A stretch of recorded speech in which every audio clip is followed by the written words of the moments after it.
Lomachenko versus Pacquiao would be a firefight if it happens. And speaking of the article I saw, I forgot what website, my apologies, where Pacquiao said, or his team said, he'd be interested in coming down to lightweight to fight Lomachenko. Now, I take that with a grain of salt. I don't think they're interested in coming all the way back down to 135. But even if you do that fight at a catchweight, if I'm Lomachenko's team, this is the route I'd have planned for him. I'd fight Beltran in August. Try to collect more belts, unify at 135. Then I'd go for a Pacquiao fight late in the year or early next year. Fight him at a catchweight or something like that. And if he can make 135, great. Defend those belts at 135 against Pacquiao, make him come all the way down. But my instincts tell me that fight would happen at a catchweight if it does happen. And then you let Mikey Garcia sit at the time.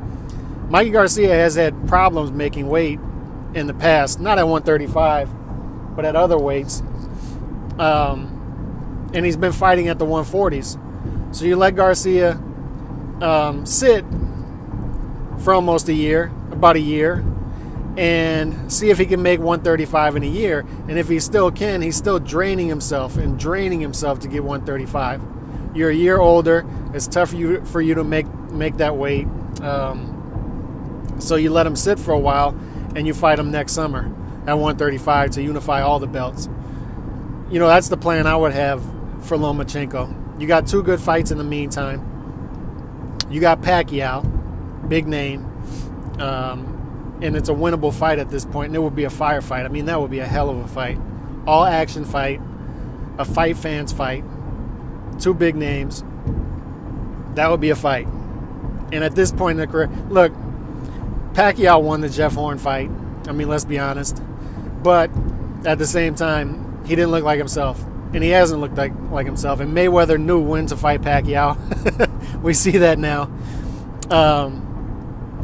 But Pacquiao, to say he's a step beyond his prime would be putting it lightly. I mean, he's 2 or 3, 4 steps past his prime at this point. He's still got some things that give Lomachenko problems. You know, let's not mistake that. Including size, including activity, but his activity could hurt him against Lomachenko as well. That's for sure.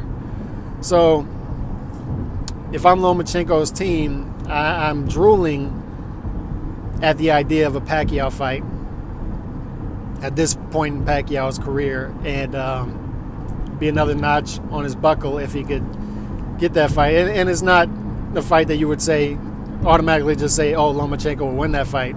However, it would be a firefight. It would be an entertaining fight, and it would be a winnable fight for Lomachenko, and one that it could advance his career. And if you want to advance his career, I think that's a 3-fight plan that you should have for him. Eventually, you got to fight Mikey Garcia, and Mikey Garcia is a tough fight. That is a tough fight. To me, that's a toss-up fight. Garcia has all the intangibles to give him some issues.